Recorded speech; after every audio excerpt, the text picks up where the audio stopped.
Danas naša škola obeležava 64 godine postojanja. Na današnji dan mi sumiramo rezultate koji su naši učenici i svi zaposleni postigli u ovoj školskoj godini.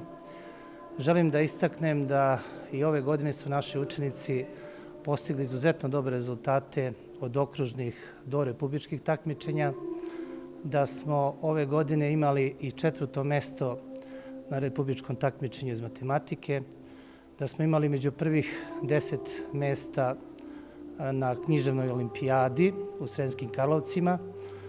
Naši učenici učestvuju za nekih 2-3 dana na republičkom takmičenju iz istorije, tačnije 4 učenika.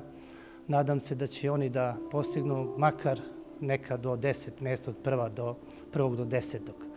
Danas imamo učenika koji učestvuje na republičkom takmičenju iz hemije, tako da to su neki rezultati sa kojim možemo da se pohvalimo, a isto tako, pored tih nastavnih aktivnosti, naši učenici učestvuju van nastavnim aktivnostima, tako da danas imamo i dramsku sekciju koja obeležava dan škole, imamo hor, imamo učenicu koja učestvuje u ritam Srce Evrope, tako da to je ono čime možemo da se pohvalimo i da nastavimo dalje da postižemo ovakve rezultate.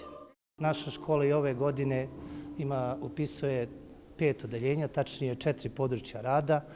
Gimnazija Prirodno-matematički smer 20 učenika, područje rada tehnike 2 odeljenja, tehničar računara 4. stepen 20 učenika, jedno kombinovano odeljenje 3. stepena 10 učenika, serviser za termički rashladne uređaje, 10 učenika elektromonter mreže i postrojenja.